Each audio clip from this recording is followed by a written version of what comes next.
From Glasgow. And then we live just north of Glasgow now, so for now. Nice Well, place. that's my bucket list. So before you move here, my bucket list is to come visit you there. Please do. And we'll get in the kitchen and actually make some of these. Like we'll create a Glasgow cookie. It probably That'd be is going to cool. have to That have would beer be in it. super Right? cool. Iron brew. Yeah, and all the whiskey rest or of an iron brew cookie would be good. Yeah. What's the iron brew chews? The refresher iron brew chews? Yeah. You get a good cookie out of that. Yeah, you would. Right. Let's get to it. 3, 2, 1, clapboard. That's it. So we do it in 1 hour increments because it is a prototype. They are lifting, it's just a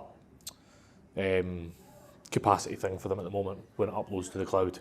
But we can go 3 hours. We've done some 3 hours 15, we've done some 1 hour and 15. There is no set length. You got as much time as you need. Great. If I am super boring, then cut me off. I don't believe that If for it a second. actually For a second. works out, then talk for 3. I'm not. I mean, as you. Great. So, first question, All right. who is Scott Stewart? Okay. Well, that's. Do we roll it back to November 30th, 1960 something? Why not? We can go as far back as you want. Well, I am a magic maker these days, right? I make cookies because I'm in the business of making people happy. It's been a little bit of a road to get there, but these days it's pretty easy to put a smile on people's face. So I come from a close to probably 30-year career in marketing and design. Yep. And I'm a creative sort. Like that's just, I come from a family of creatives. And so that was the way I made money, and it was a little easier to make money that way, easier than cookies, I should say. Yeah. But over time, it got to be, for a creative job, it got to be less creative. Right. And so there was a lot of, like I was becoming a bit of a dinosaur in that, not that I wasn't up on everything, but it was becoming more of a numbers game, and where can we outsource things offshore, and hey, there's an app that you spent 30 years figuring out how to do this that nobody else could do, and now you just boom, put a filter on a photo, right? And so I still have the skill set, but I wanted to sort of flex the creative muscle in a different way. I guess I would say that. Yeah. So that's where the cookies came in.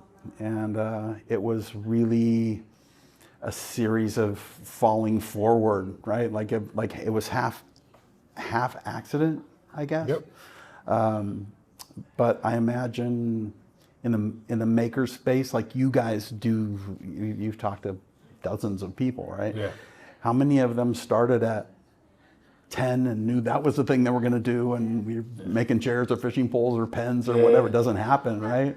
Yeah. I mean, they just sort of fall into it. So I started cooking. I probably cook better than I bake. So Right. we'll get in the kitchen with you too Yeah. when you come back.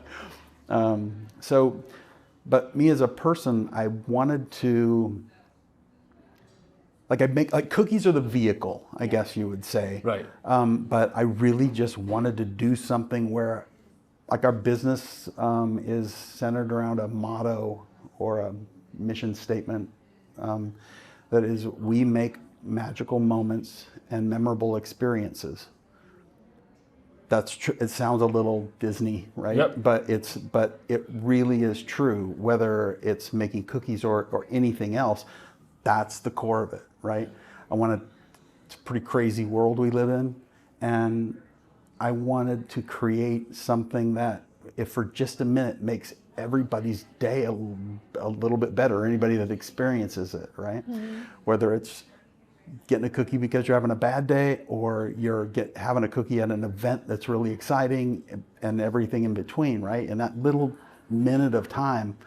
So have you ever seen anybody miserable eating a cookie? No. It doesn't happen, right? Yeah. Like there's a chef, her name is Ina Garten. I don't know if you've heard of her, but I don't want to misquote her, and I don't want to take credit for the quote, but she said, you can be miserable before you eat a cookie, you can be miserable after you eat a cookie, but you can never be miserable while you're eating a cookie. Yeah. So true. How And could so and it's amazing, and we'll probably get into this, right? Like you talk to all of these makers that there's a sense of community around the thing that they do, right? Yeah. But a community around, name your guy, like who's somebody you just recently talked to, like something that they've made.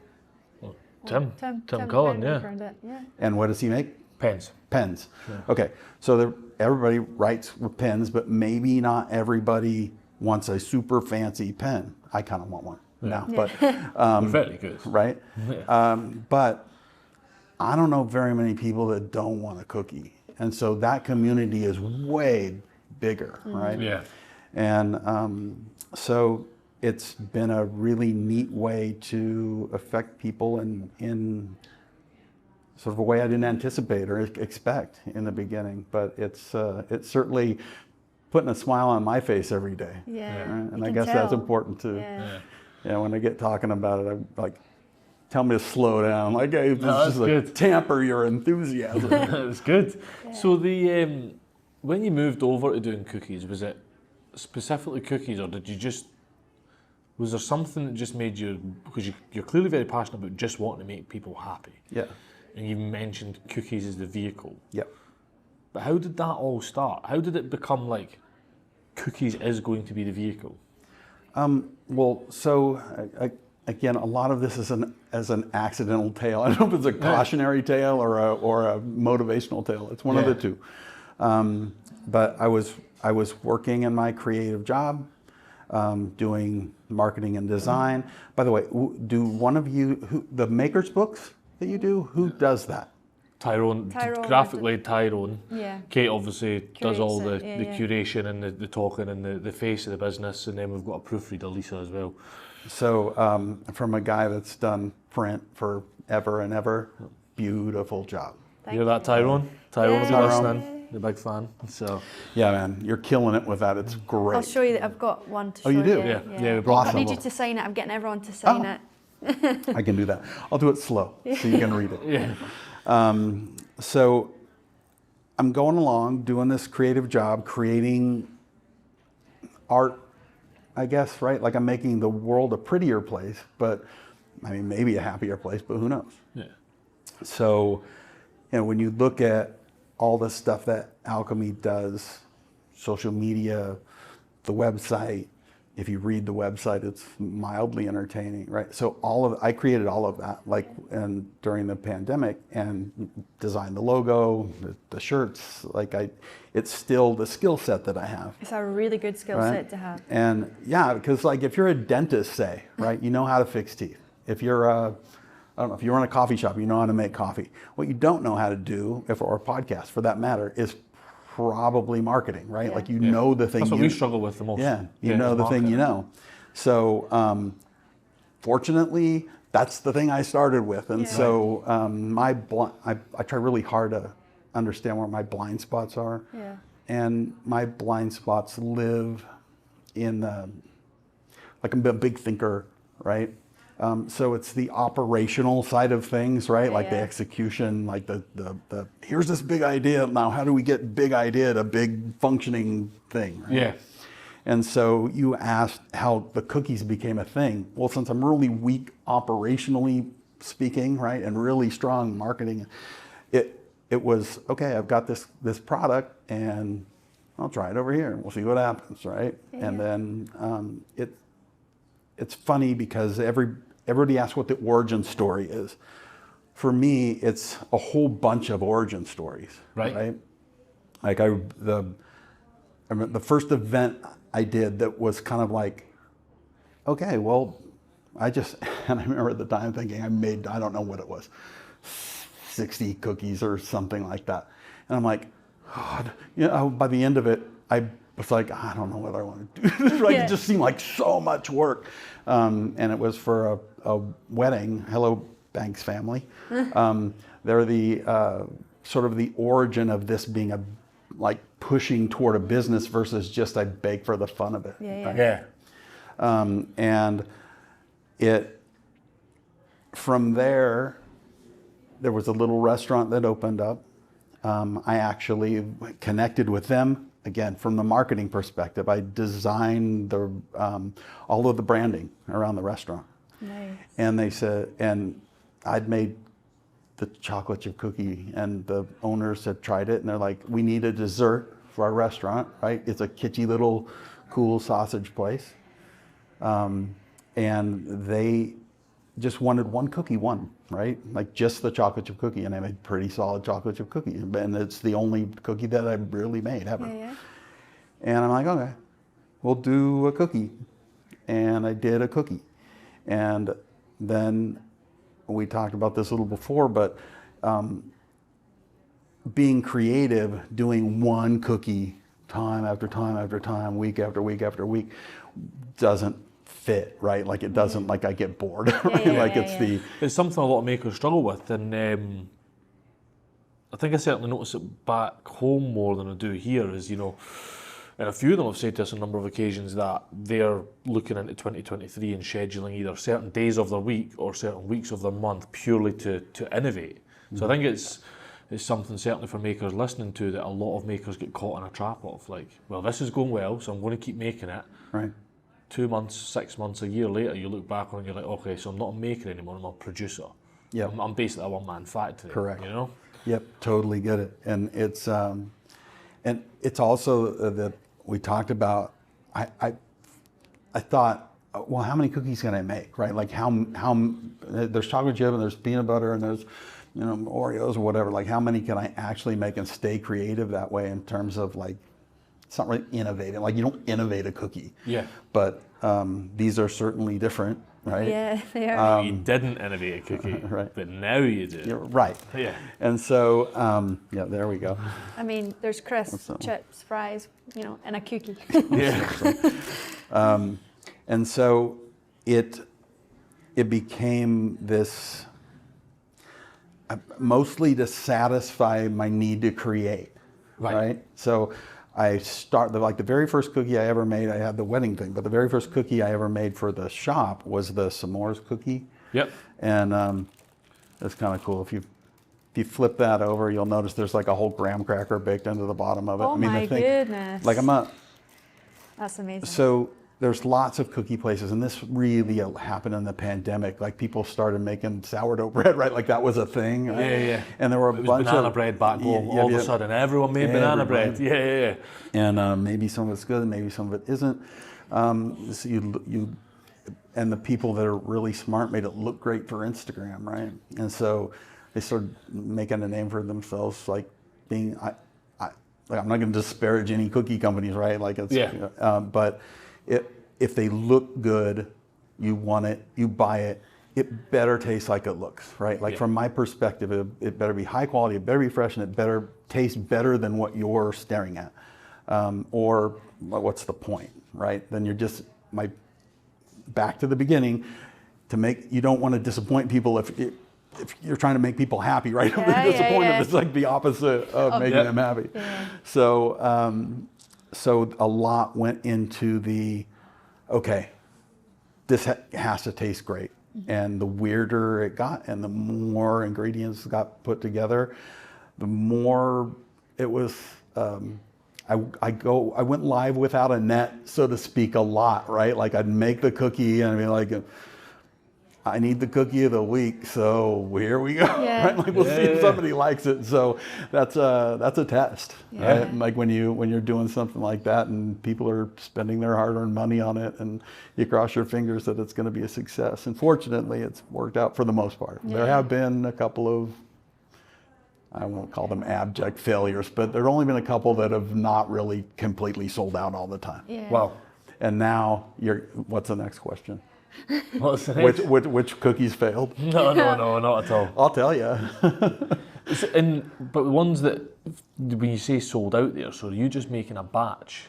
So as the model evolved and I started putting them in the restaurants, and then I thought, well, why not put it somewhere else that makes sense, right? And so I put it like with a florist, because if you do something bad and you give her flowers, right, to feel better. If you do something really bad, if the cookies come with the flowers, you're more likely to forgive him, right? And so that's a good idea. Yeah. So good advice. Yeah. And so you know, then the florist started selling them like crazy, and sometimes outselling the restaurant. And so I was like, okay, I want to make a whole bunch of cookies all the time, so people like retail model, right? Like thinking in your head retail model, and you can't just go in and have a cookie. Well, in this case, since I didn't have a retail store, it was simply a matter of giving a cookie per week, back to the marketing strategy, and creating this sort of scarcity mindset, right? So if you know you can only get that cookie with the crisps, see what I did there? That's only going to be available for a week. You're going to come get it. Yeah. Right? Because next week it's going to be something else. Yeah. And it kind of functions as the advertising around a secondary model, which is you can get any of these, like if they don't have some holiday specific ingredient, for example, like Easter's coming, there's going to be a Cadbury egg cookie. That one sells crazy every single year. People here love Cadbury.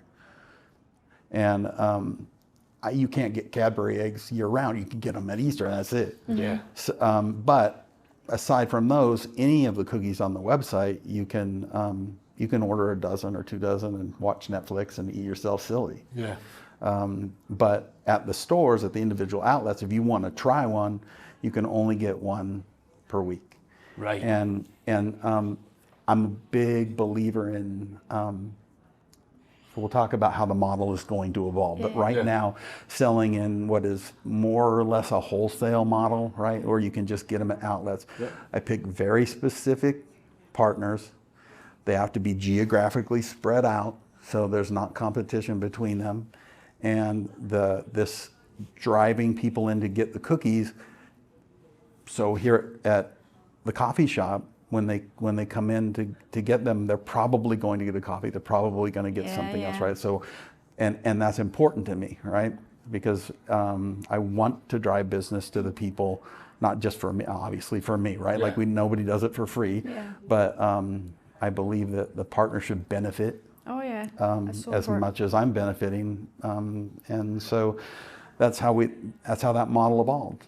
To do that one a week to drive people. And I'll tell you, it's the craziest thing. There would be cookies I'd post on social media, and I had Monday up, but on Tuesday morning there'd be people outside the door of these random places to get the new cookie.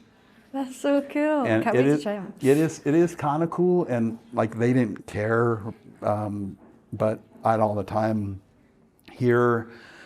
Yeah, we had 8 people just show up and buy the cookie and leave. I'm like, well, it's not exactly how it's supposed to work, but usually it's the early arrivers, right? People that would show up for lunch, for example, the place would get the cookie with lunch. But you're still getting footfall to those businesses as well. So there's a second fold to your business. Although you're providing cookies and happiness, like you say, you're also providing footfall to these other independent retailers, aren't you? Correct. With that scarcity mindset. How much of the initial, I say initial because you've not been going that long, but initial and current success of Alchemy comes down to that marketing background? A lot of it, providing it to, that's a lot of likes in one go. You can edit that out. Again, a little bit accidental, right? Like it wasn't planned. But I would say a huge part of the success is because of helping businesses succeed, because it feeds into each other. And if you have cookies out there, right? If I just have cookies in my house, I mean, I know how to market via social media or whatever, direct mail. Like I know how to do that.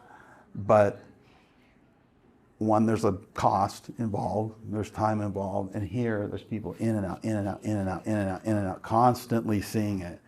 And so if a cookie lover comes in and sees this cookie and they've got a bunch of friends and they try it and it's great and you have to come get it, it creates this kind of snowball effect. Yeah, it does. And so, a huge part of it is that.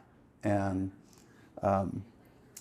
it's funny, the cookie company itself, the concept originally, different logo, different name, different everything. It was going to be kind of a 50s retro kind of a vibe to it. And the idea was creating cookies that you think you remember from when you were a kid. Right. Because sometimes you go back and have these things you thought were so great, and you're like, man, they're all, it's all right, but I don't know why I thought that was so great. But so I've got a real fear about this. I've always wanted Land Rover Defender, preferably like a 90s Land Rover Defender double cab pickup. See? And I've had multiple opportunities to buy them. They're really cheap back home. You can pick them up anywhere. And I've always refused to do it because I'm convinced it's a crap car. I'm convinced I'm going to hate it. Yep. And I remember opening my very first savings account, going into the bank with my dad, and the lass asking, what are you saving for? Oh, is it a new game, a new toy? And I was like, Land Rover Defender. And I'm convinced I'm going to ruin my childhood if I buy this. So like you're saying there, you think that you know what you want. So your twist was going to be, why did you move away from that? It still lives in a different form now, right? So as I started marching, it seemed like too generic. Like every bakery you ever go to is pink and white and fluffy and right. And so I wanted to do something that was a little bit darker and mysterious, like sort of like, well, I mean, the tagline's darkly delicious cookies, right? Yeah. So the theming around it, all the marketing and branding around it feels more Diagon Alley than 50s retro, right? Yeah. Like it's a little bit scary, but not enough to terrify you, right? Like just enough to interest you. Yeah. And so as that started to take shape, I moved away from it because I thought I can do unique things with this. Like with the 50s diner, that you're like you're stuck in that, that's a good point. You maybe cornered yourself into a certain style. Yeah, or put like a glass ceiling on top of yourself that you then you would then need to pivot away from. Whereas the Alchemy thing, like, what really is it? Right. Do you know what I mean? You've got a bit more scope there, haven't you? You're not. Everyone knows what a 50s diner looks like. Correct. Whereas what you've got, they don't know, so you can push it in either direction. That's clever. No, nobody else's bakery has a dragon in the basement. Yeah, yeah. And so, and it also kind of that whole magical moments part of the, you can get magical in terms of magic memories with 50s. Yep. Like this is like legit magic, right? So Alchemy, and so the name change too, like Alchemy is taking things that are sort of ordinary and combining them into something that's extraordinary. Yep. And so, I mean, what else am I going to name the place, right? Like all the cookies have like these weird ingredients put together. I wish I could, like original Alchemy was trying to turn lead into gold. I wish I could figure that out. I'd probably stop cookies altogether. I'd produce your podcast. But it's fitting, right? Yeah. It'd be fitting. And then the Raven, I'd have to crawl in and read you all that. Like you can go to the frequently asked questions on the website and get a lot of this. It's like a podcast, like written out, all the answers. So there's some mystery there. People like are intrigued by the bird, right? Because there's just this air of, I don't know, Edgar Allan Poe-ishness around it. So it just having that kind of a angle allows this to open up this whole area of creativity. And I fight with it a little bit, and you'll see it. What I've done on social media is I try and carry that kind of a little bit darker vibe on the solid post, but in stories, you'll see a little bit of that retro thing coming through because I'm a big music guy, so I'll make like, 80s and 90s references all the time that some, young people aren't going to get, but most of the people that buy the cookies kind of get it. So I can be a little funnier and a little lighter because they disappear, so people don't remember, and the branding that actually sticks maintains this. Yeah. So, and that all seemed very purposeful, the whole Alchemy thing, and that's from the get-go, that was purposeful. You sat both ideas on the table, and that was what you were going for. One thing we're always intrigued on doing as well is like, Kate and I often talk, like I think the perfect maker couple is someone who loves to make and someone who's good with a camera and good at marketing. And I think if you had that, you'd be nailing it. Or like the previous career to then move to a maker would be something like you've got the marketing. What about for people that don't have that experience? Where do you think they can pick that up? Or do you have any like go-tos as a bit of a give back? Sure. So it's my experience that almost everybody wants to be creative, right? Like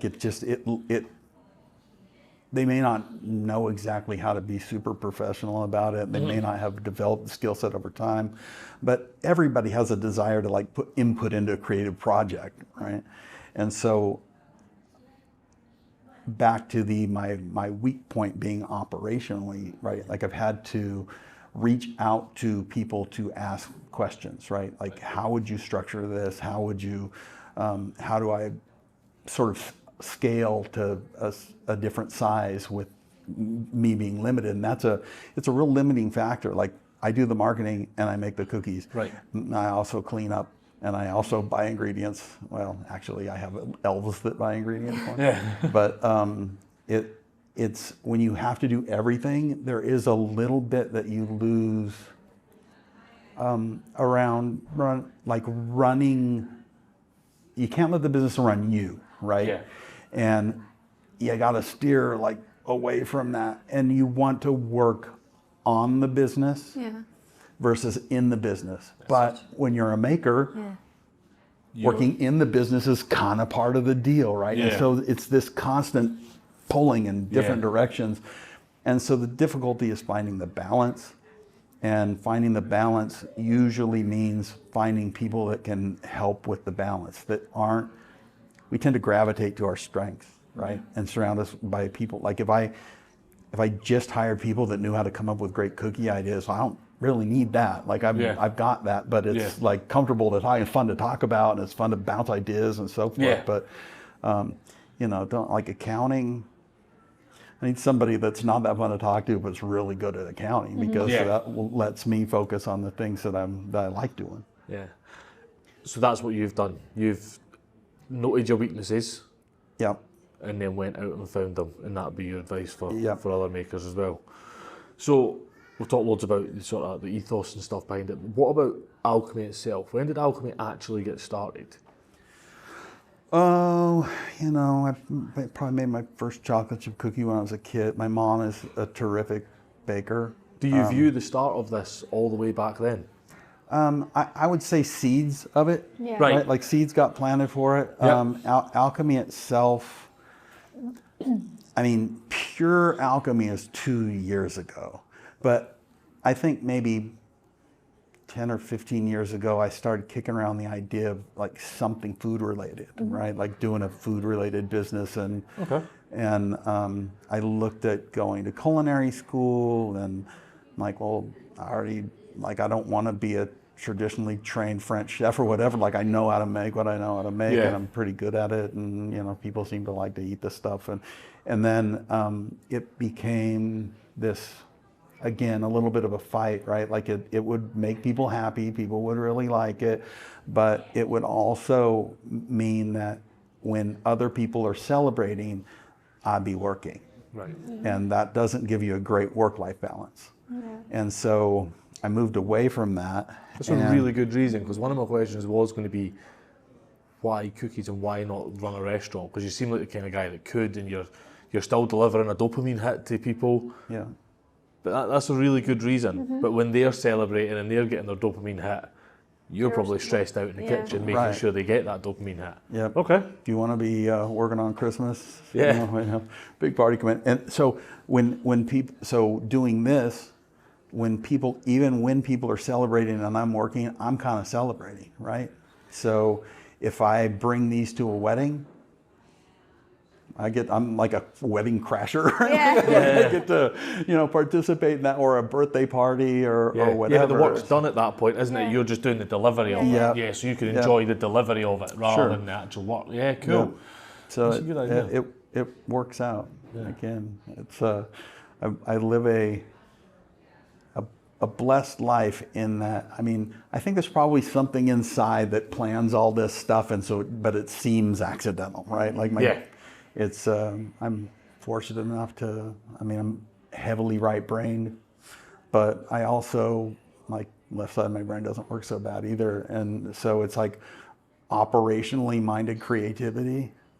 And so it's always with a purpose and always with a thought, and that's kind of what drives the business forward, I guess. That's great. Yeah. Amazing. It's the Tennessee thing. That's the trick, right? Because I told you I grew up my whole life in California. Yes. And so you're going to ask me, well, who do you know in Tennessee? Yeah. And I'm going to tell you, nobody. Well, I'm meeting people fast. Yeah.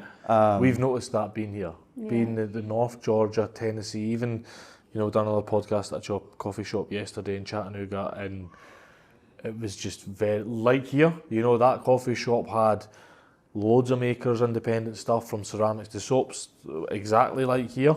We're standing just talking to Tyler, and this lady said, "Are you from Scotland? I just heard your accent." And then she was like talking for 20 minutes, just telling us about the local people. And I was like, within minutes, it's like, oh, you should check out this farm. They're independent growers and stuff like that, and sending us links. Oh, this is amazing. Isn't it crazy? As a maker space hub community, this sort of East Tennessee, Southwest North Carolina, probably South Carolina's the same, and that sort of anything from like Atlanta north seems like a hot spot. And it's very community, right? So yes. It's like the reason I picked these guys. Well, it's a bit of an accident, but it was a happy accident. I gotta stop saying that. It sounds like I'm just like stumbling through. Yeah. But we should mention what was it called again? It's Sunago? It's Sunago, I Sunago. believe is how you pronounce it. Yeah. And it's like, if you look at their logo, it's actually sort of cool. It looks, let me see if I can see it. It's not up here. I've been looking for it because I was trying to get right. it. Yeah. And it's a circle that looks like it has all these broken lines through it. And so the logo itself is I'm gonna butcher this, but like I won't come up with the name, but it's like the Japanese art of like something broken and putting it back together, like seaming it together. Every time I see it, I ask someone what it's called, or I Google what it's called, and I never ever remember. It's not Ikigai, I'm going to Google it because I might actually remember it this time if I Google it. And the things that are built that way actually take on more value. Yeah, that's very true. And because it's broken and been put back together in a really beautiful way. And so it's like community being brought together. And so that's Kintsugi. That's it. There we go. And I bet you remember that now. Yeah, I bet I won't, but like you will. Yeah. Like I'll look it up, because the only thing I think of, like I saw it, and as it turns out, the owners here are Star Wars fans. Right. And You worked for Star Wars. You did? Yeah, I'm currently doing a Star Wars series now, yeah. How about that? That's pretty cool. Let me ask you a few questions. But I guess like Kylo Ren's helmet in the Redemption arc, right? Yep. Like he breaks it, right? And then he puts it back together and it's got all the red lines. That's what it's based on. Right. And so so these guys have this real sense of wanting to build community around this coffee shop. Just like the cookies, coffee's just a vehicle, right? But they wouldn't. Yes. And I don't mean to talk for y'all, but it's the thing that drew me in to want to make this the launch point, because they're so passionate about creating this space where people like get along and they're just happy for a minute and can just escape, and then that starts bleeding out into the community. And we'll get to that in a second about sort of the plans for future of the cookie. But like I'm really grateful. Like Tennessee wasn't on my radar at all, like 0%. I was just. If it wasn't for Tim making us the pen, this place wouldn't have been. This whole southern trip wouldn't have been on our radar. Like Texas is synonymous with handmade and makers, and we always knew we'd find loads there. Cows. Yeah, pretty much. Yeah. But when Tim had said, and then Tim and Tracy, bless them, we had to like shoehorn their podcast in because they spent the 5 days with them recommending other people that we should go and see and setting that up. And it wasn't until like the morning we left, we were like shoehorning it in. You know, people just seem selfless. There's a great community around making here. Yeah, it's wicked. I'm impressed. So, by the way, speaking of selfless, I don't know if you guys know out there, but Knoxville wasn't on the docket. Yeah. Right? Like you were going to go to Nashville and not come here. So, no, it wasn't at all. So thank you. That's all right. Much appreciated. There is a maker that we're seeing later on today who's in a 5th edition. So he's from Knoxville, but we hadn't actually planned to come to Knoxville. No. So thanks for showing in. It was just on the initial map, it just looked like an extra couple of days out the road, and then obviously we connected with you and connected back with the maker from the other edition, and yeah, don't know how we missed it. Well, so I have to thank my sister, who is maybe the greatest maker of all. She posted something. She follows you guys, right? And she posted a comment when you said you were going to do this sort of southeast tour. That oh, I know this cookie place. Like you wouldn't have put it together because her last name is Zentner and not Stewart. And she's like, I know this cookie place in Nashville. She actually put Nashville, and you should stop by. And then I responded, well, actually Knoxville, but I'm happy to make you guys cookies if you show up. And that's how this happened. But she's awesome. Like if you go on the website or social media and look at the Alchemy sign, it's like an old English like street sign hanging vertical out. And she manufactured that whole thing. I designed it mostly, and she took the design and ran with it, manufactured it. And this is just a tiny little, like she built this, by the way. It's, for those of you listening and not watching, it's sort of this cookie display case. And you notice these little alchemy symbols here, spell out darkly delicious, if you look close. That's good. But yeah, she built that from scratch. She carved it's little antique pieces of furniture and little, I think these were feet on an old like piano. Oh, cool. Piano stool or something like that. So she's super, super talented. She made this like gigantic sign out of all these 100-year-old pieces of stuff, and there's history behind it, right? So you guys are talking to so many people that you just sort of want to reach out and touch the thing that they make, right? Like you're just drawn to grab it. Yeah. And this sign is that way. Anybody that ever sees it wants to touch it. They want to like this, like you kind of want to feel it, right? Like it's dimensional. Yeah. And so she created this sign. She sculpted the raven that's on top of it. And gotta stop doing this. Cover paparazzi. Do it with this hand. Sculpted the raven that's on top of it, and put together the armature from, like I said, 100-year-old pieces of furniture. And then she got to the sign part. Well, the sign's like 4 feet tall. Like it's huge. The iron metal brackets that hold the sign in place. My nephew, her son, has some really interesting hobbies, and he was getting into forging. So they're like, he forged the iron for it. And so it's like this sort of family affair, I guess.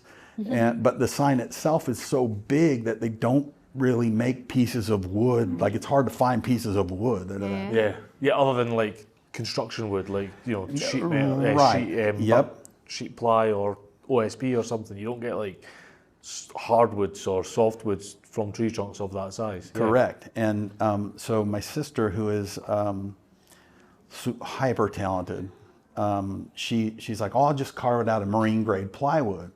So hyper talented, but didn't really understand what would happen. I'm like, it's not going to work. And she's like, it'll work. I said, no, it won't. And so she got it on her bandsaw and she scrolled it all out and said, see, it did work. And then she started carving it and she called me and said, yeah, this isn't going to work. So she said, what I really need is like, I don't know, farmhouse table or something like that, right? That's like put together that I can carve this thing out of. I said, listen, if you're going to get a farmhouse table, it better be from 100-year-old farmhouse, and that place better be haunted. Like I want something, You want a story in this side. And she called me back about 25 minutes later and said, found it. She was living in Virginia at the time. Right. And so there's a lot of history there, right?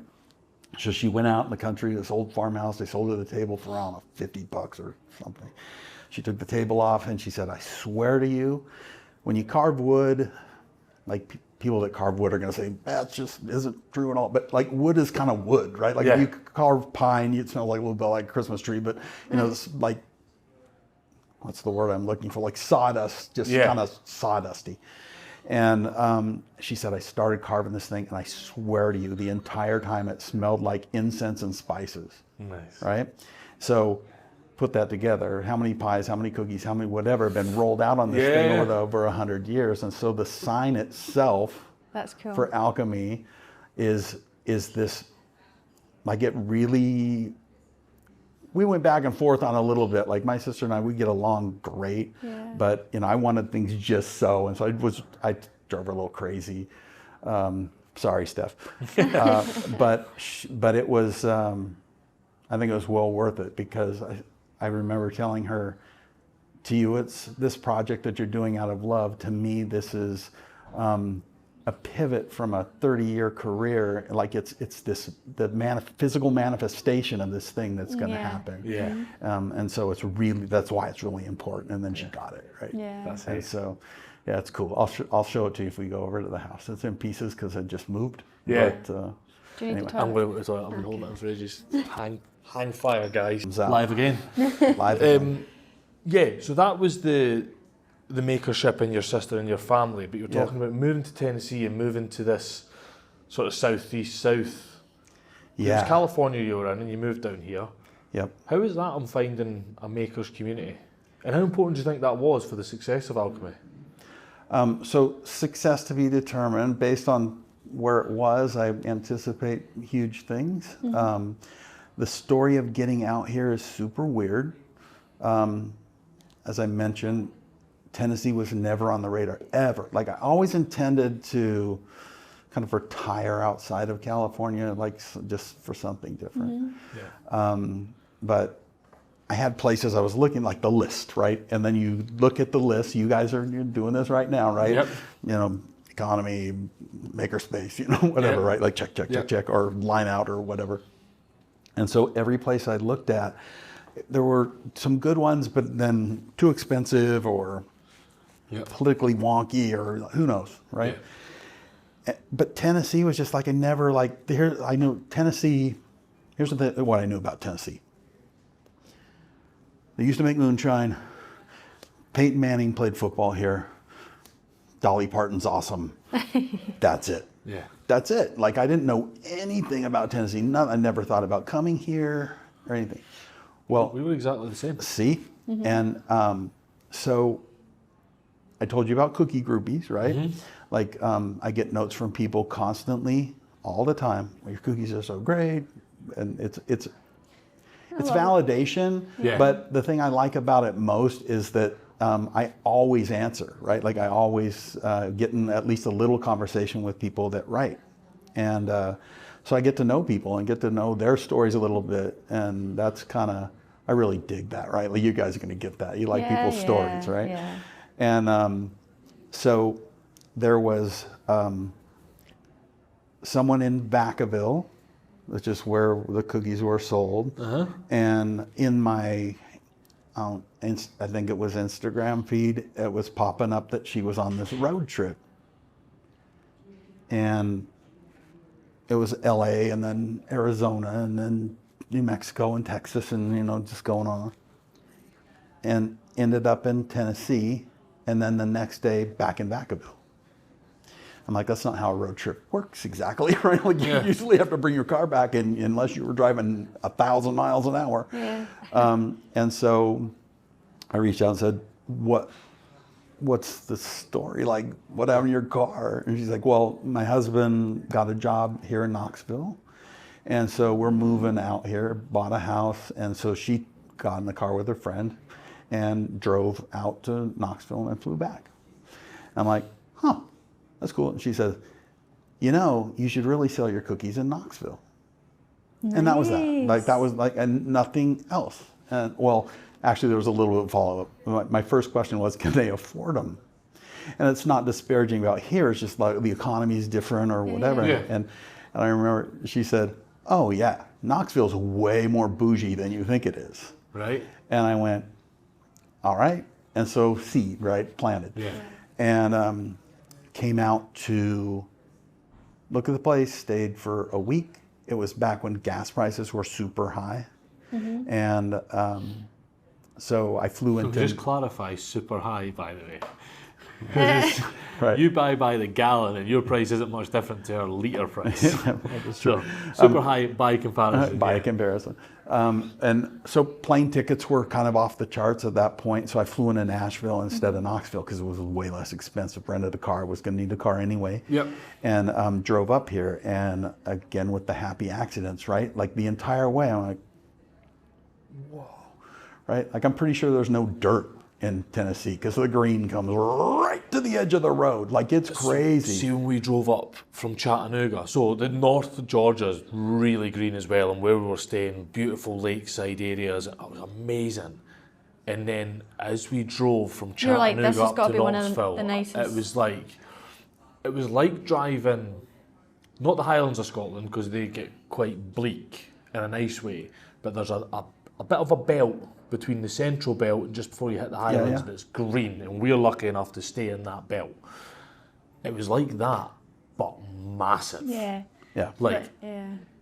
I've always been very jealous in the most positive way of people that live by the water or live in the Alps. You spend a lot of time in the Alps as a kid, mountain biking, and it was always because it always reminded me of how small I was on the face of the earth. And driving through the other day, I was like, I'm small. Yeah. It's incredible. Sorry, not to interrupt you, but we experienced exactly that. Yeah, you get, and the thing is that's crazy, you guys, is that it's like half dead right now. Like when the green comes on, just because I haven't ever experienced the winter here. And when we got here a month ago, it was looked like an Antalanda painting, right? Because all the trees are just dark. And so over the course of the last month, I've watched it go through spring, but I know what it looks like in a month from now, and it's just green. So if the Scottish Highlands had 1 billion trees, that's what it would look like. Yeah, and bigger trees. They're very big. And lots of like sort of cut rock coming out of the ground. It's just like this nature's wonderland. And so I'm big on that. You'll see like the houses by a lake, and there's a piece to water, and there's piece to trees, and there's piece to green, and there's green piece. And it's just a place where like this can get hectic. Any maker's lives can get hectic, right? Yes. So it's not easy. It's just fun, right? And so if you can be a maker in a place that also brings you peace, right? Like when you can just get away for a second and just kind of breathe and go, well, I live here. What am I complaining about, right? And then it like recharges your batteries, and then you can go right back to it. I love that. Yeah, that's really important. Yeah. Really, really, especially because you work from your home as well, don't you? Is it your basement that's the kitchen? yeah, under construction. Just in case those of you are watching are wondering why we are doing this not in my space, there was a cold snap that came through Tennessee a month ago, and I wasn't here at the time, and one of my pipes decided to burst, and so making cookies in a river seemed like maybe not such a good idea. So it's being reconfigured currently to be better anyway. That's why I bought the house. There's like 3 stories, right? So it's kind of like living area, sleeping area, and then downstairs was more or less a fully functional apartment. But that's big, cool. Right? Like, and there was a giant storage room, and so it's all being converted into a commercial kitchen, a meeting room, an office, and so forth. That is so it's going to be real cool when it's done. That's one thing we don't have back home is the sort of the basement side of properties that you guys have got, especially the houses on Tim and Tracy's was the same. We had to convert our garage just for an office. Yeah, and that's 2.5 meters by it's 8 foot by 16 feet. It's tiny. It's not big. It's not a commercial kitchen big. Well, this isn't so. Commercial kitchen, everybody thinks like, massive, whatever. Like a commercial kitchen, it can fit in here right? Yeah. And in fact, the space, maybe if you push the wall out a little bit for the kitchen part of it, isn't a whole lot bigger, but it'll fit big ovens and big mixers and whatever, right? And it doesn't feel so much like a basement, like I'm really messing with the whole dragon in the basement thing now. Yeah. But it's like, because we're on hills, like everywhere is sort of hilly, right? So it's a walkout base. There's windows all the way around. It's like just you're on another floor. Ah, right. So I get what you mean. Right. So what's that done for you, being able to live in such a beautiful place that we're just realising how beautiful it is now, working from home? How has that been, and how much do you attribute that to the success of what you are doing for Alchemy now? Well, I'll let you know when I figure that out. He's just getting started.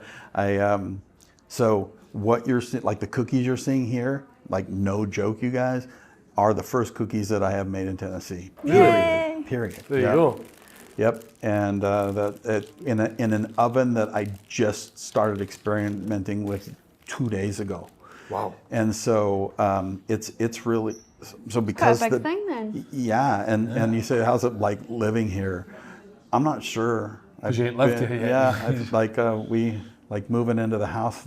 We got here and there were things that still needed to be done. I won't go into that whole story, but living in a hotel here is kind of fun. For a month is a little long. But things are coming along. The main kitchen, like the living kitchen, will work just fine for a while until we get the bigger ovens and so forth. Good. Yeah. And what about the setup costs for something like this as a business now? We don't need to talk exact numbers, but how feasible was that for somebody that may be looking into it thinking, I love this? It depends on whether you factor in the cost of buying a house in Tennessee. Well, that's it. But it's not as expensive as you would think. I mean, a decent starter oven is $7,000 or $8,000 to get one that's sort of big unnamed cookie company type oven is like $30,000. Right. Wow. So I'm not quite there yet. Like probably will be there eventually, but for now, you're in this $7,000 or $8,000 range. You can get. So there's multiple sizes of mixers, right? Like there's the KitchenAid mixer, which is like this big, which I had to use because I'm a giant mixer isn't here yet.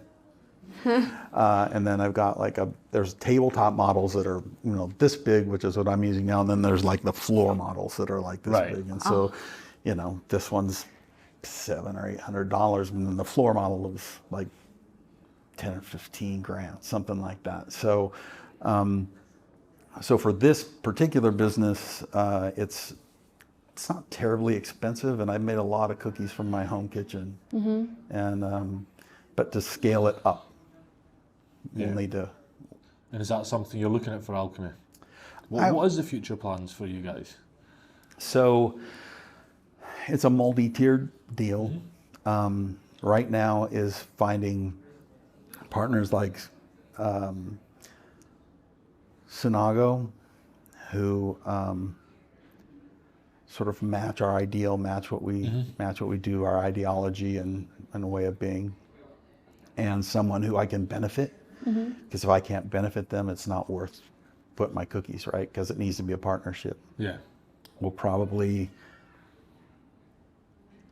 I'm thinking probably 5 places, because Knoxville's a pretty big area. Yeah.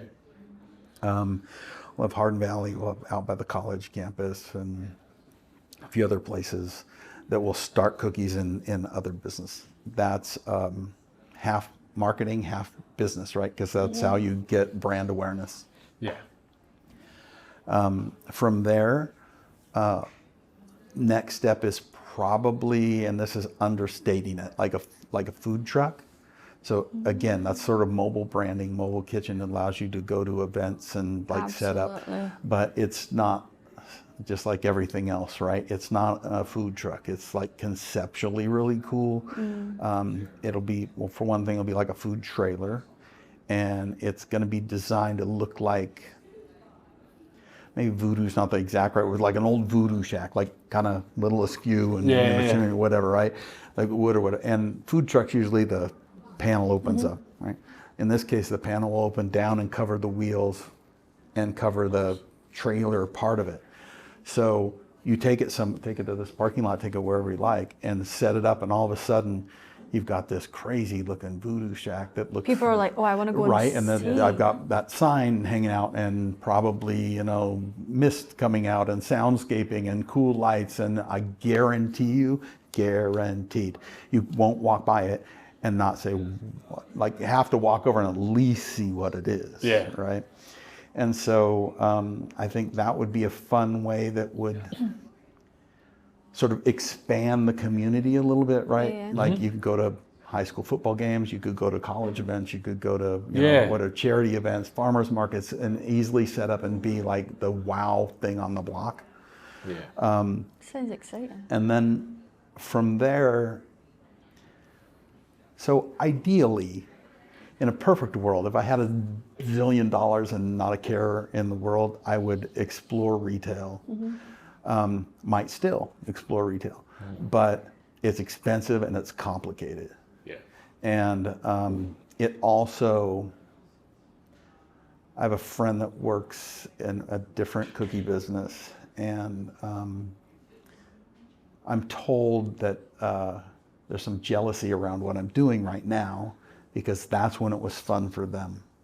And right. If you grow it too big, it becomes a business. It's a business now, right? But it becomes a business, right? Yeah. And all of a sudden, it's not fun anymore. You have to. There's rules and regulations, and we can't spread ourselves too thin because we have all of these other obligations and so forth. And I don't ever want this to be that thing. But it would be really cool to create a retail space like I have in my imagination.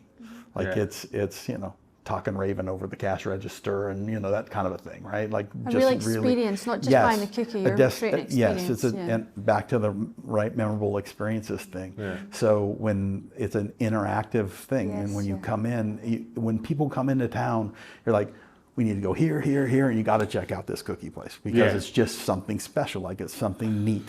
Even if it's that I'm not that into cookies, but I want to go and see it, and you will pick up a cookie, of course you will, because we've seen them. And that, I think, that's for me what really attracted me and why we had to come and chat to you, because it was very clear that the cookies are the output of the experience, and your driving experience is to make people happy, make people interested.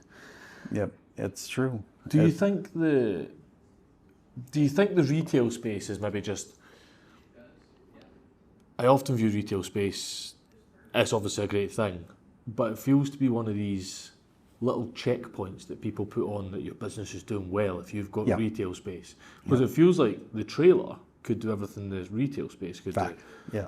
Especially the size of trailers over here. Right. There's a different like breed. 2 people, shoulder to shoulder. Yeah. But it feels like you could do all that with the trailer and still keep it fun. Yeah, some of it for sure. Like you get set sometimes, everybody does, in a way of thinking, right? Like you have this concept and that's the concept, and moving it's cool, and moving yourself off of the concept, like that takes a lot of intestinal fortitude, right? Because you believe in this thing.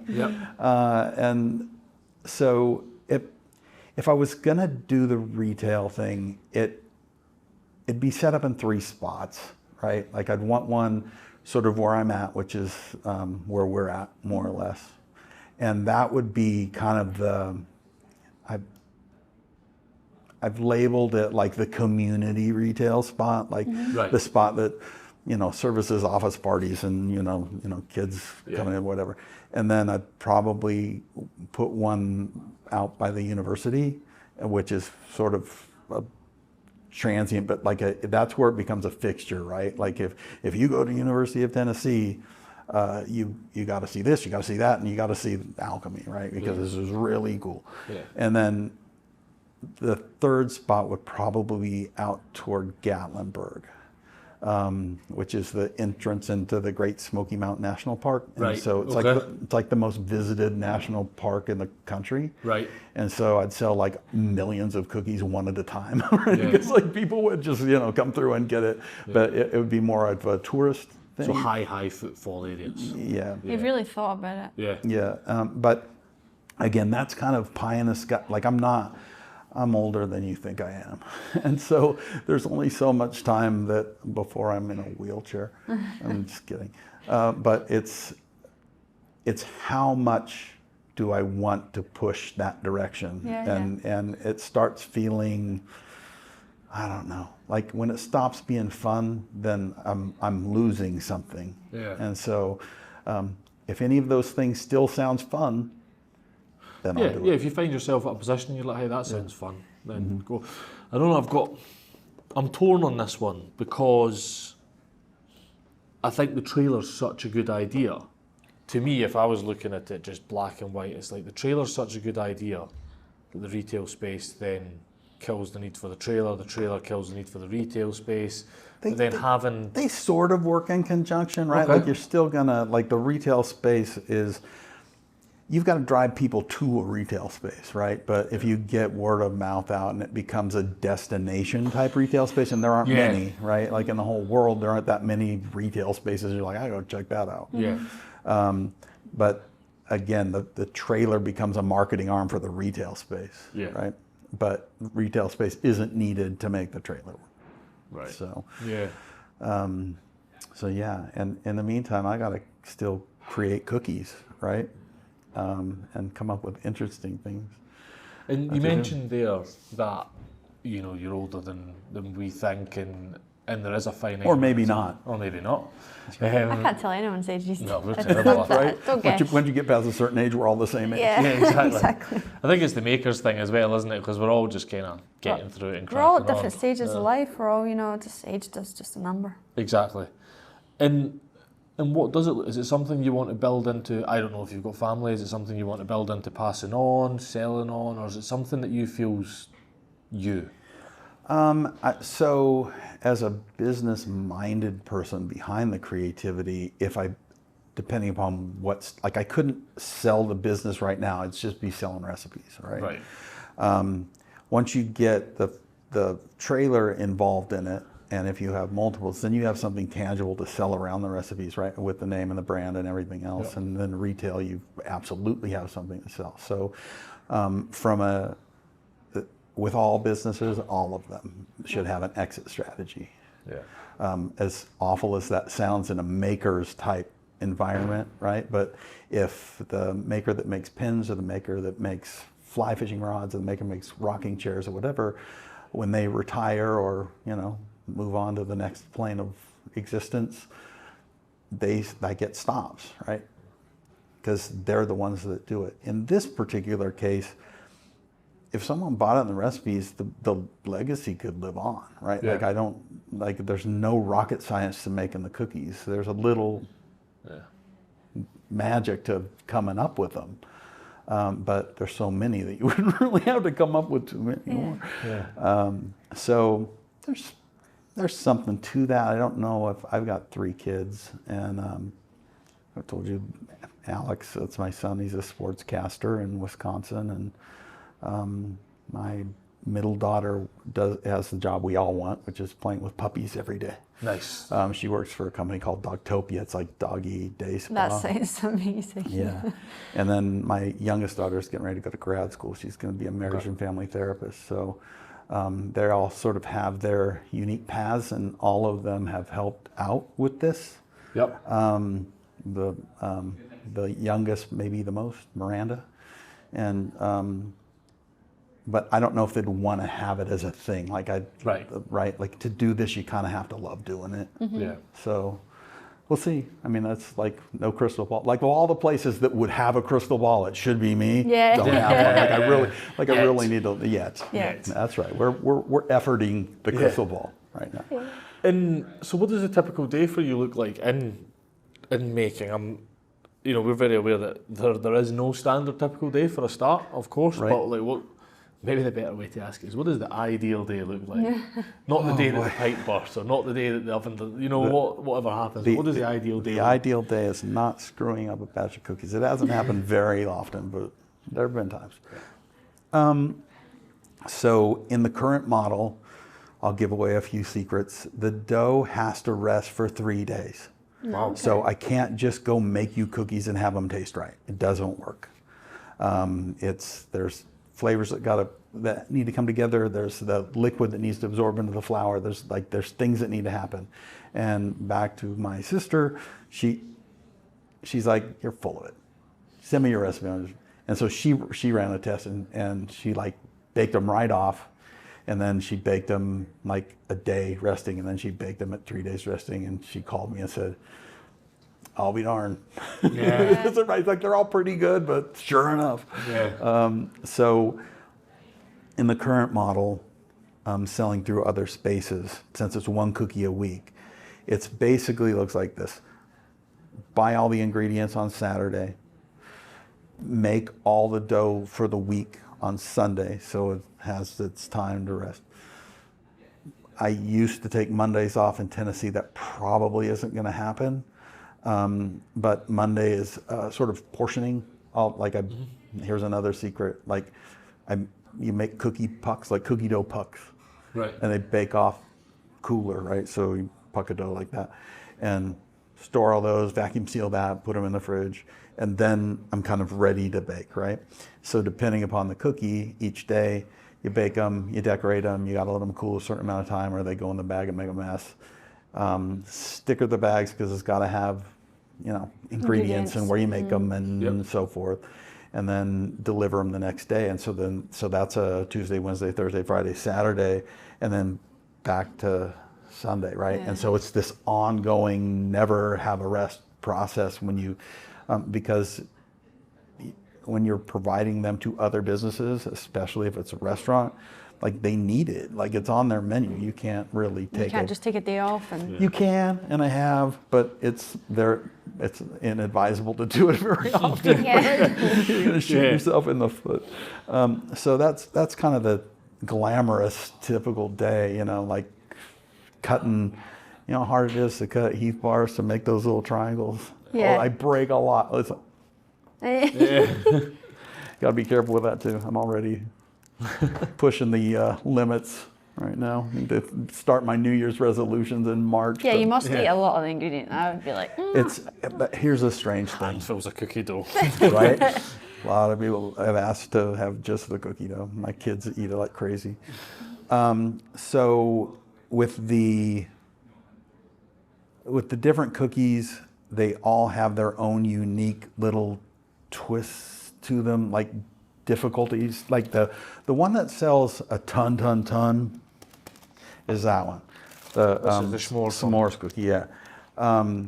It's a pain in the neck to make. It takes so long. And you gotta, to make it, I'm kind of a s'mores junkie. Like if something says s'mores on it, I'm buying it. Yeah. And I'm eating it. And 90% of the time, I'm not liking it very much. But I'll try it anyway, just because I'm eternally optimistic. Yeah.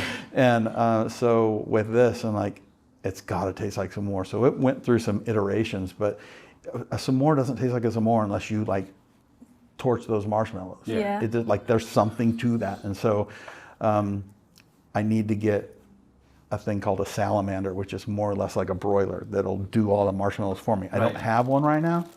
And when I'm baking multiples, I can't just put on the broiler in the oven, crank it up to 550, because then I got to wait for the temperature to come back down and put the next batch in. So, it's me with a torch. If we go to the house, I'm going to break the torch out. I'm going to make you guys try and toast a marshmallow with a hand torch. You're going to set them on fire. I promise you they're going to get set on fire. I have no doubt about that. But I'll teach you fast. Yeah. So, you got to torch them, and then you got to put Hershey bars cut into little triangles or something in there, or whatever. I shoot myself in the foot a lot, but I want them to look unique, right? So you want to reach out and that touch it thing, right? Yeah. Make and so look at that Cookie Monster one. This thing's not all that easy to make too. That's amazing. Yeah. Funny. That was one of your Cookie of the Week ones. Yep. Yeah. So everything you see on the website, by the way, kids, website, www.thealchemybakehouse.com. Yep. That'll all be, we always put all the websites and Instagram and stuff in the show notes as well, so that'll all be there too. Got it. It's, so I'm on all social media platforms. Yep. If you go to the website, You can skip all the blah, blah, blah, because I write a little bit like on the first page, and just go to the little hamburger menu if you're on your phone, or on the website, just click on Our Creations, and that'll take you straight to the good stuff. And you can scroll and scroll and scroll and scroll and scroll, and you won't run out of cookies for a really long time. But it's funny. If I could go out and test this right now with you guys. If I walked out there with a phone and said, well, I walk out with a QR code and said, let me see, you have a phone, take a picture, website comes up, and they go, oh, wow, that one looks good. That's this one, that's the first one. And they're like, look at that one. And then they'll scroll, and they'll realize there's a lot. And they'll scroll, and then they go, that one's got potato chips on it. Every time, like it happens like clockwork. And then when they get into the bunch of them, they'll scroll,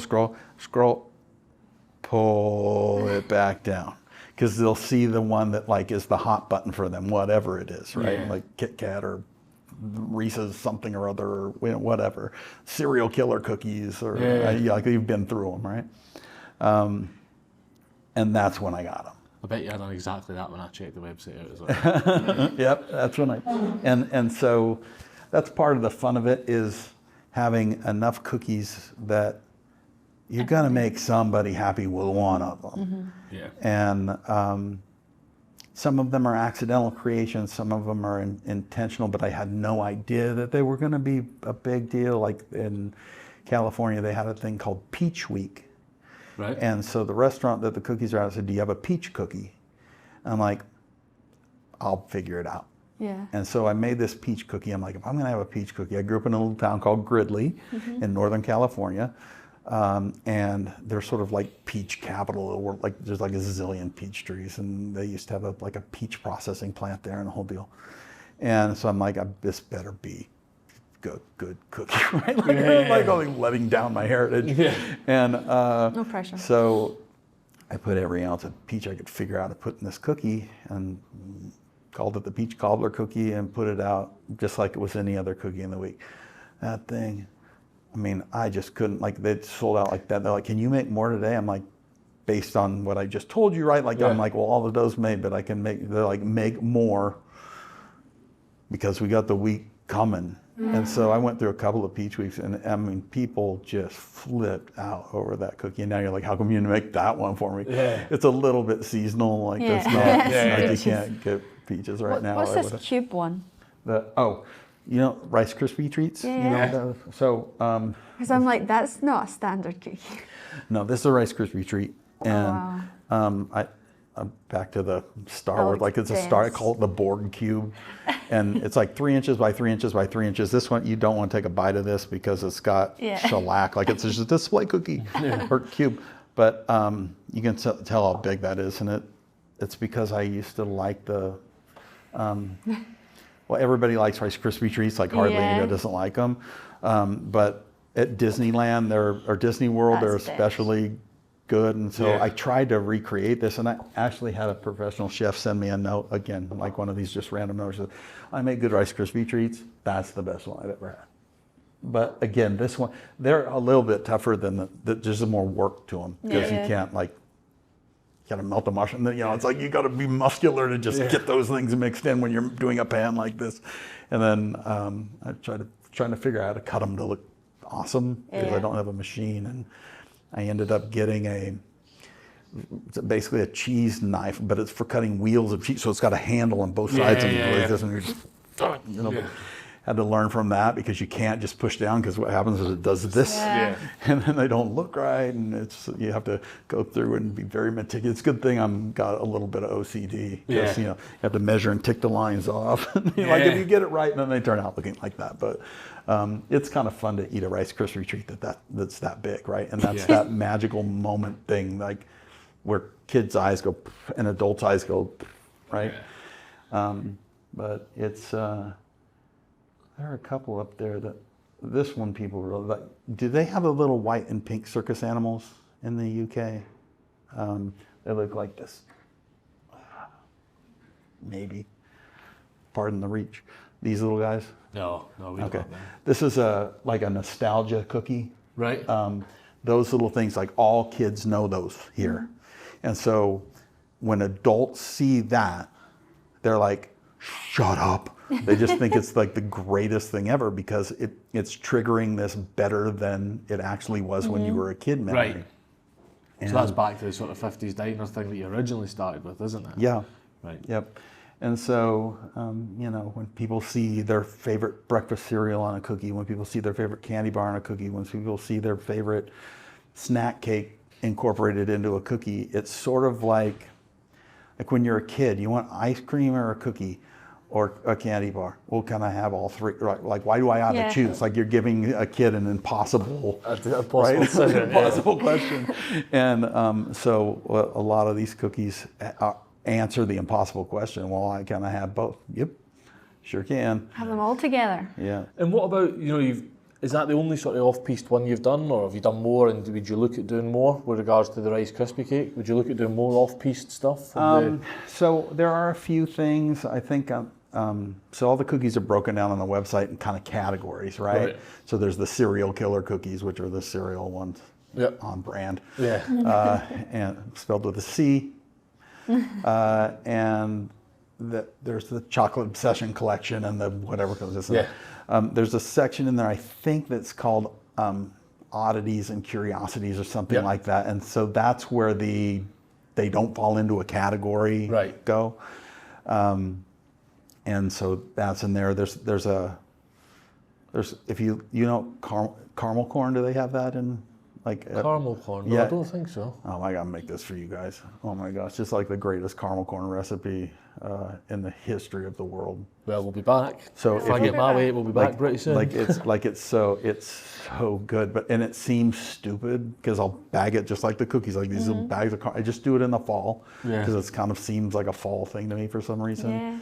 But so I have that section and that mentality so that if it branches into something else, I can walk down creative paths without losing the focus, right? Yeah. And if I opened retail, I could imagine in the baking space doing some sort of like cool baked breakfast sandwich, even, right? Like to come in and get, or something, because I got the ovens, I got the mixers, I got all the, I wouldn't branch out to where I couldn't handle it. I don't know that that's immediate, but my brain doesn't slow down. But even like a Sunday special or something that drove people there, that'd be cool. Yeah. And what about things like, we don't really have any good ones back home, unless you go to Costco, because Costco back home's our little taste of America. But like brownie kits or like Aunt Jemima's and stuff like that. Would you ever could you do that with yours? Sure. I think there's a brownie, there might be a brownie section in the, I do make brownies and great. But could you do a kit? A what? A kit. A kit. Yeah.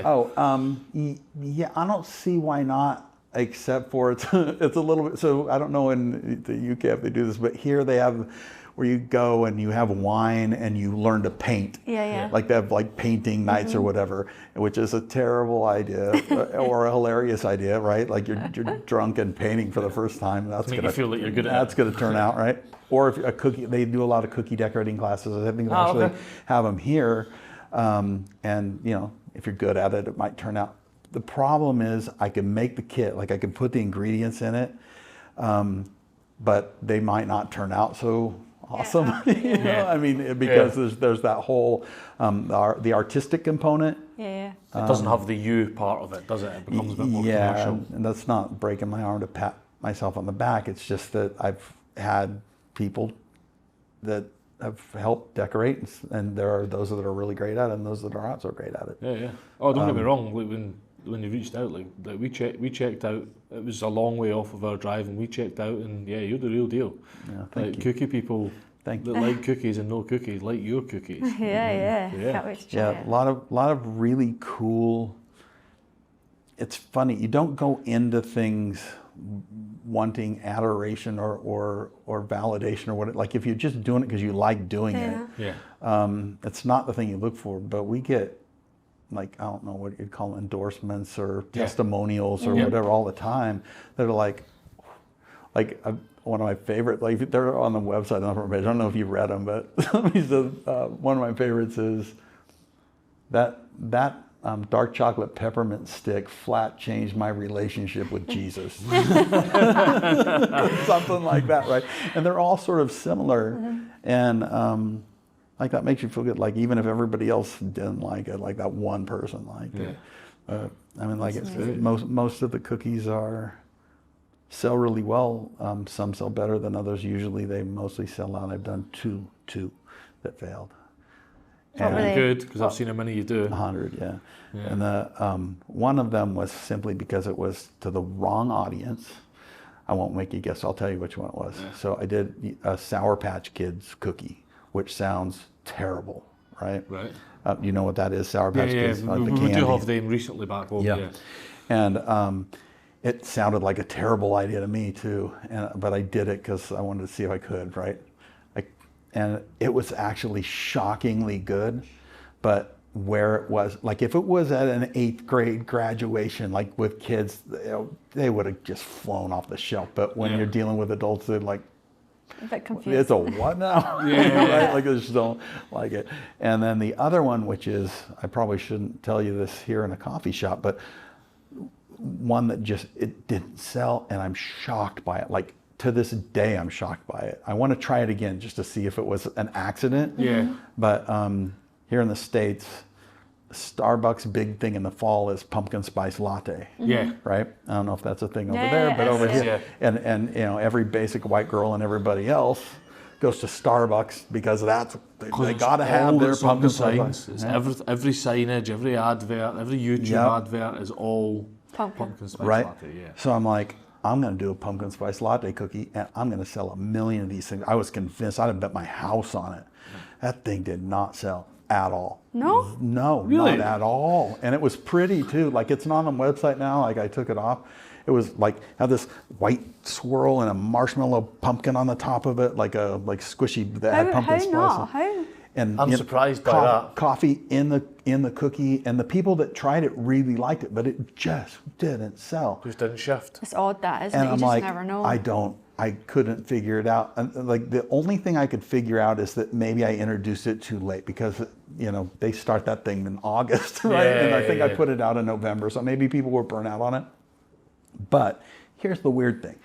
The next year I'm like, listen, man, people like pumpkin spice. Like I personally think pumpkin spice is a flavor bully, right? Like, I mean, it just like comes in and takes over everything in the fall.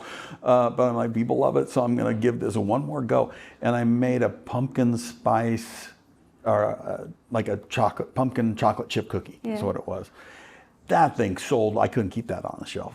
So I made Maybe it was just a fluke that it didn't Who sell. knows? Like, I don't know. Those are the only two that stand out in my mind and out of 100 that just like didn't go. And I get the Sour Patch Kid because it just sounds like counterintuitive, right, in a cookie. But the pumpkin spice one, I'll never be able to figure out. So I'm going to try. I'll tell you, for you guys, I'll try it again here in Tennessee in the fall, and we'll see if people. We need to come back with that then. Tennessee's all orange as well. It's all Tennessee football teams all orange as well, so there might be a marketing spin on that. People have seen the big orange marketing and lettering. That can only be good things. In fact, if you go on the website, there is a big orange cookie. It tastes like an orange creamsicle, like the popsicle is orange and vanilla. I don't know if they have that, but here it's kind of sounds like a Solero, doesn't it? Yeah, it sounds a bit like a Solero. Like I think we do have it. It's like an orange top, and then like in the middle is vanilla ice cream. Yeah, that does. So it's like an orange sherbet kind of. Yeah.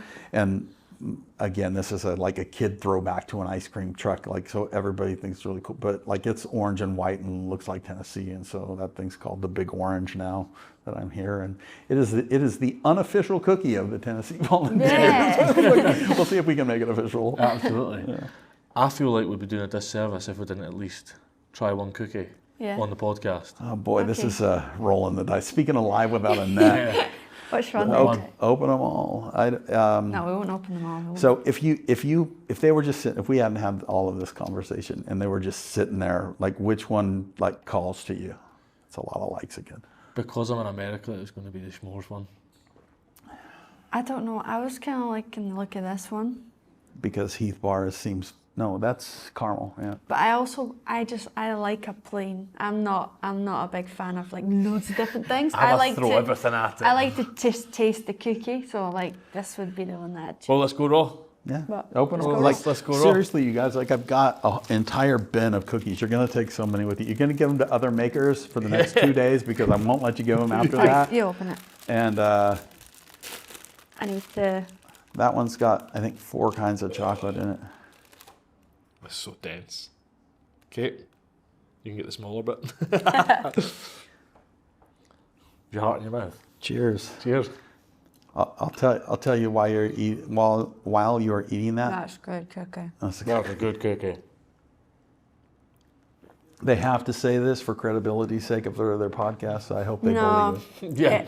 It's like, This is not an ad. That's right. They have not been prepped. Yeah, they need a glass of milk usually, right? I like cookies, and this is a good cookie. So Heath bars are a thing here in Europe. You know what Dame is? D-A-I-M. Dime, yeah. Swedish. Yeah. So I make a Dame cookie too. It's chocolate based with the toffee, so it's like that, but that's for my brother. They all the cookies, not all of them, but a lot of them have stories like behind the inspiration behind them, right? I'm going for all of that. Okay, open a different one if you're going to eat more. Let's open a different one. Do you want to Now try there's it? more. This one will That's a good cookie. Might just need a minute to... Let's see. I'm gonna go see if they can give you another coffee or milk. Sorry for anyone listening, you're missing So I'll out. tell you, Yeah. This has now just turned into a live cookie review show. like cookie review show. So these 5 cookies. Look at that. I know. I need to get this on camera. Well, it's on camera, but you know what I mean. Sorry, I'm cutting you off. I'm getting excited No, now. eat them.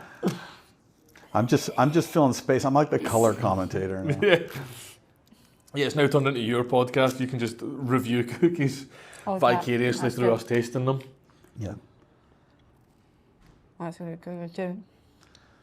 So these all have a lot That's a good cookie. of. See, That tastes like a campfire. right? And that's the thing, right? Like it tastes like what it says it is. Like that's really important to me. Like when I'm making them, that they should. That tastes like I've sat around a campfire making s'mores, and I've never sat around a campfire making s'mores. See, your first You know what one, I mean? campfire list some more. Yeah. I like So it. much flavour in it. That's so good. It's not just... So there's always these things, like people make cookies. We've never had American cookies, but people do make cookies back home. Yep. And it's just a throw at it. It's just a like... And you can always taste the Kit Kat on it, or you can, but the actual cookie bit Yep. isn't that great. Or it's more a topped cookie. But that's... There's a couple of things at work that make that happen. We'll give you more secrets, I guess. A lot of really good vanilla. Like the most expensive ingredient I use in these cookies is vanilla by a mile. So a lot of good vanilla, and salt has to be a part of a cookie. Again, counterintuitive, but it gives, so it's not just a mouthful of sugar, like it gives it that counter punch that you don't really recognize. The salted caramel one, you'll get it because there's like, it's supposed to be. Right, let's get it open. Come on. We're getting excited now. Yeah, you're gonna open all of them. I know what's happening. We're half a half. Good thing we haven't had breakfast yet. This is what's fun about this. At the end, you'll only have eaten one cookie. Like you're just eating a quarter of each Exactly, one, yeah. right? Look at the size of this cookie. Well, you're going to get the chocolate bit. You can have the chocolate bit. She's just taking the caramel bit. I'm getting too excited. Right? Oh, it's good. So here's That's the best one. Yeah, that is good. I like the consistency. Is it walnut as well? pecans. Pecan, that's it. Yeah. Yeah, they tell me I'm going to create a new category that's called South by Southeast that is going to sort of have a representational cookie from all of the states down here. And they're like, I've already been warned. They're like, you do a peach cookie this close to Georgia, you better come with it. I'm like, Yeah. I'll come with it. You got the peach story earlier. Yeah, I'll back you on that. I've never tasted a peach cookie before, but I've tasted 3 of your cookies so far. I'll But back you. there'll be a pecan pie cookie for Texas, and there'll be a Kentucky butter cookie, and for the just something represent Florida. I do a key lime pie cookie that's like pretty awesome, so that'll be the Florida one. But I just figure since I'm a resident here now that I need to honor the space. Do you do a mystery cookie subscription? And can I subscribe to it? Will you ship to the UK? That would be so good. It certainly is another component. So in California, there's a lot of laws, and in Tennessee, there aren't. Oh. They restrict how much money you can make. They restrict how you can ship. They restrict a lot of things. And so the shipping component is something that I want to do. It's something that people have asked for a lot, especially now that I'm here. If you go look, just probably the last post I made or the last couple, people have said, and so you had to move from California, why? Exactly. But it's super important to me that people get the thing they're buying. And what I mean by that is it better be fresh. The quality's got to be there. It's got to look a certain way when it arrives. And until I can be sure that can happen, I've been holding up on the shipping. So I'm working on That's a whole different world, isn't it? Yeah. And so I'm working on a special box that hopefully will protect them in a way that they arrive and you take it out and go, wow, right? You don't want to just a busted up. No, broken cookie. You're right. Yeah. Like I ran a test for my son. My son loves the orange one. And he's the only person I've ever mailed cookies to. And I sent him some in Wisconsin. He's like, Dad, this is the best cookie I've ever had. And I took some to work. I'm like, what did they look like when they got there? And he's like, they're fine. And I'm like, you took those to work, right? They were hammered, looked like they kicked the box around or whatever. And so I can't do that. And I had a friend that told me, look, if shipping gets them there fresh and they cost a little bit more money, you have to do that to maintain the integrity of the brand. Yep. But I do want everybody to be able to try them too. Like it's not a uppity deal, right? Yeah. Where like unless you have a bunch of money, you can't have them. But I don't know how else to accomplish that. And being here in Tennessee is actually, I mean, we're kind of pushed to the East Coast quite a bit. But pretty central with regards to getting stuff. Yeah. Right. And so California, if I'm shipping to New York or deep Texas or whatever, really hard. From Tennessee, California is the furthest thing away. So, and I've got everybody in this little group. Yeah. And, You've got a lot of people that can eat the cookies. Yeah. I've been playing with dry ice, and I've got one of my old bosses has a shipping company that's he's given me a little information about how to maybe try and pull that off. And that'd be cool. So it's coming. Cookie of the Month thing would be a very cool thing to do. I would subscribe to that. Like if it shipped to the UK, I would subscribe to that. Yeah. Because it would just be, I just think it's something in the mail I'd look forward to. But it's not just a cookie to us now. It's it's buying into you and buying into you're buying me. Yeah. What's been made this week, this month? That'd be cool. Yeah. So it's definitely in the works. All you awesome Alchemy fans in California, my parents included. It's coming.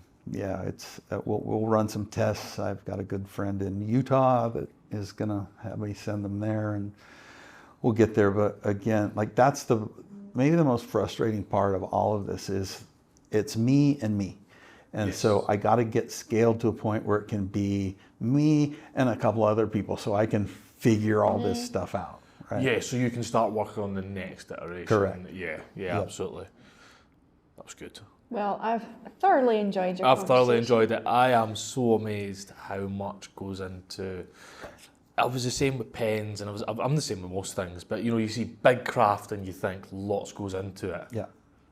And cookies for me, I think it's been a bit of a highlight. Yeah, it's a weird. Like I'll bet you're like cookie. Like I want a cookie, but what are we going to talk about for 2 hours? It's flour and stuff, but like there is a lot of technical stuff to it. That it's a lot of skill in there.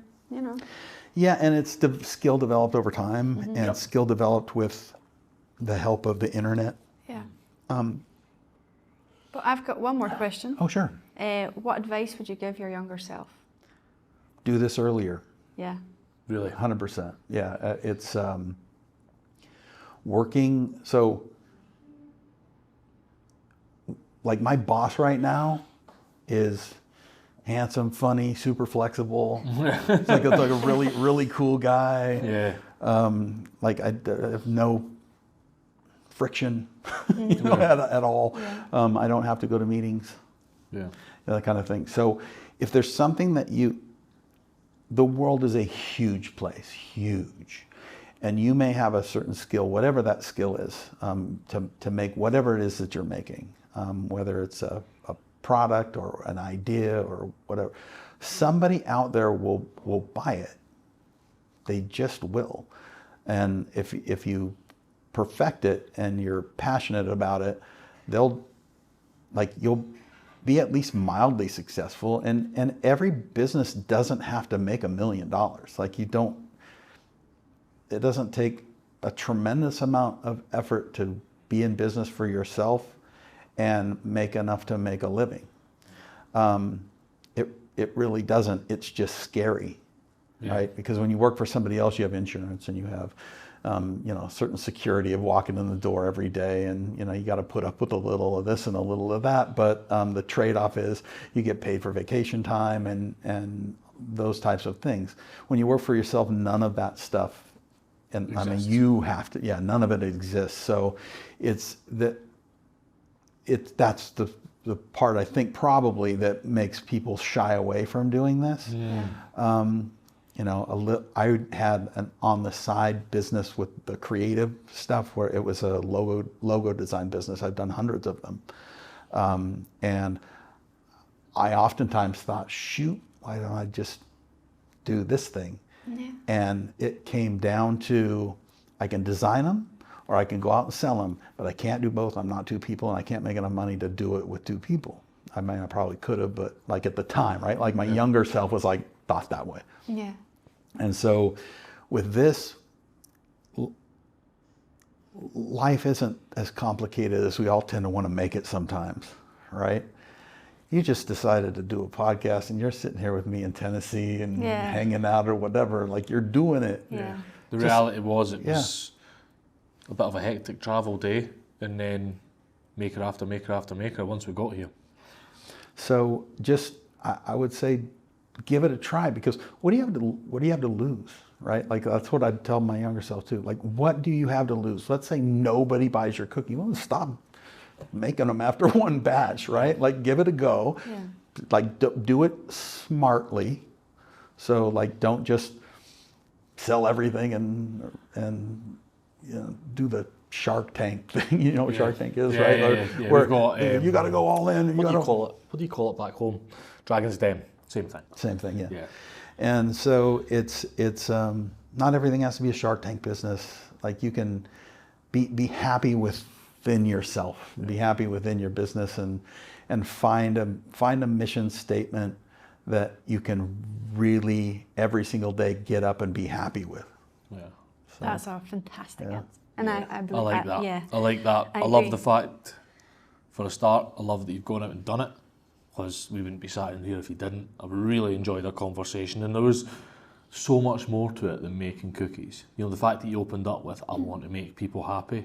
Yeah. I instantly bought into Alchemy at that stage. Yeah. Congratulations, man. Yeah. Thank you.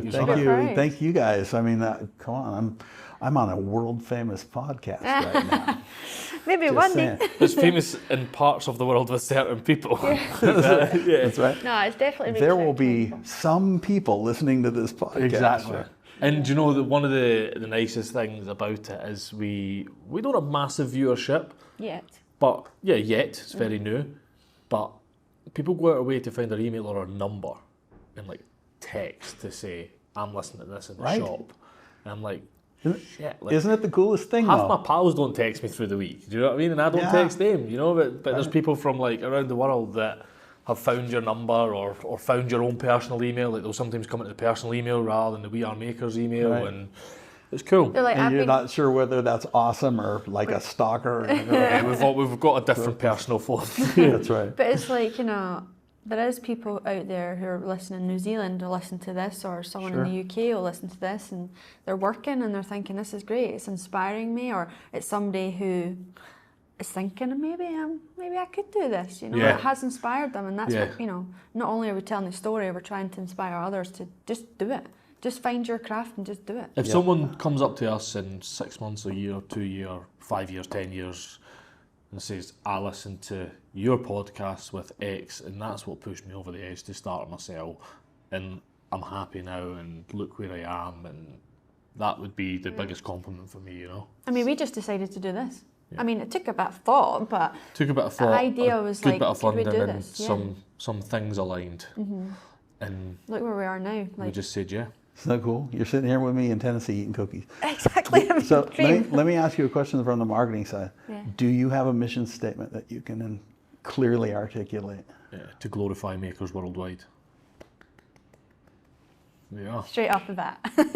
Got it. Yeah. You're well on your way. Yeah. Yeah, and it's not always been as easy as that, but I think I keep saying, I think this trip, coupled with Edition 6, we'll look back at it 10 years, and that's the turning point. Right. Well, to all of your listeners, these guys are absolutely genuine. Oh, thank you. I got out of my car today, and the first thing they did, both of them, was give me a hug. So that tells me it's someone who cares about people, cares about what they're doing, and I'm glad that comes across, because we really, really do. We are just people, like... We're just normal people. Like, this started because Kate was a maker, and it didn't work. And Kate, what do you make? Well, I graduated from uni and I started making children's furniture. Get out of here. Yeah. You still do it from time to time? No, I mean, this is my full-time job now. Really? Jack works full-time job, so I can do this. We made the decision, we either both go part-time, work part-time. This, at the time, my engineering company was doing well. I just took a few guys on, so I stayed full-time. Yeah. And you went full hog at this. Yeah. Like, very proud of what Kate's achieved in this, and just went full hog. But yeah, I made children's furniture, and then I did a bit of leather work, and that was really hard. And I was like, there's got to be a way that we can tell other stories, because this is hard. Like, you know, social media is hard, and it has to be something that's physical, that people can just sit down and pay attention to it and keep, you know. So that's. Are you happy every day? Oh yeah, for sure. Mm-hmm. I've never been happier since I landed in the States and started doing, not just because we're in the States, but because I don't have to worry about any of the engineering side, and I'm just doing this. Like, this is what Kate and I always seen ourselves being able to do in the future. There's multiple sides of it. People treat, you know, the craft and the hobby and the business as one here, and that's really cool. True. But we're surrounded by great people. We're having conversations with the kind of people we want to have conversations with every day. Everyone appreciates it. You know, like, even just you saying there, like, I've never, I said to you the other day, I've never felt more like Jack Lenny since I landed here. It's cool. So is there, you don't have to give names or anything, and maybe the answer is no, there haven't been. Have you ever sat down with somebody and been like, oh, maybe this wasn't the best idea? No, Genuinely not. No, I think... there's been a few people who have put me out of joint a little bit, but nothing. But not sat down in the podcast. There's a few people that have... not appreciated it as much as I wish. wish. So one of the big things, and not to go into it too much, like we're unable at the moment, and it's not that we don't want to, we're unable to provide the makers with a free copy. So we don't charge anything to be in the book. They just need to give us photos, and they just need to give us their story, and we will put it out to the world. And print costs for 1,500 copies, we got a quote in that was nearly £9,000 just for the print. We've still got a proofreader. You're talking to somebody that fully understands this. Yeah. And we've got proofreaders, graphic designers. You know, we mentioned Tyrone earlier, Lisa earlier. But all these I don't people. charge for that. Yeah, Kate doesn't take a wage out yet, and that's difficult. That's difficult when someone asks that. But now, and certainly being here and doing the podcast and putting our faces to it, it feels less like people are looking at it as a print business, but they're looking at it as a maker's business, and that there's people behind it. Yeah. And that's maybe more on us not putting our face behind it as much. And now that we're able that's to a do that. marketing thing as well, you know. Right. More recently. Yeah, it's that's super important, because you just a gospel according to Scott, but your face is like you are the brand, right? And so you can hide behind it, and maybe it's successful, maybe it's not. If you brand yourself, I promise you guys, you're the deal, man. Like you're so kind and so awesome and engaging, and you're pretty. So that helps too, right? Yeah. Like like, you know, I don't know if you put a monster out there. I mean, I put a lot of monsters out, but you should be the brand. Like people should recognize you. Like it's not for ego, right? It's for, I recognize these guys as an expert. Yeah. And I'm excited to go on their podcast, not because it's a podcast, but because their mission is pushing something I believe in forward. So I think that's really neat. Really Thank you, cool. man. I appreciate it. I You're really welcome. appreciate it. Will we wrap it up? Yeah, we'll go see your. Go see the kitchen? Yeah. We'll go see the, there's a guy working on the stairs right now, so it might be noisy, but yeah, we'll go check it out. You can see what the future is like. I'll explain what it's going to look like. And then when you come back, and are my neighbor. We'll be back. We'll be back for sure. Yeah.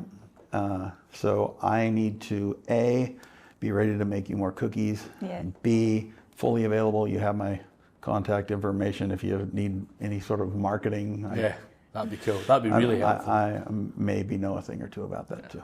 Brilliant. So. Thanks, man. Appreciate Thank it. You're welcome.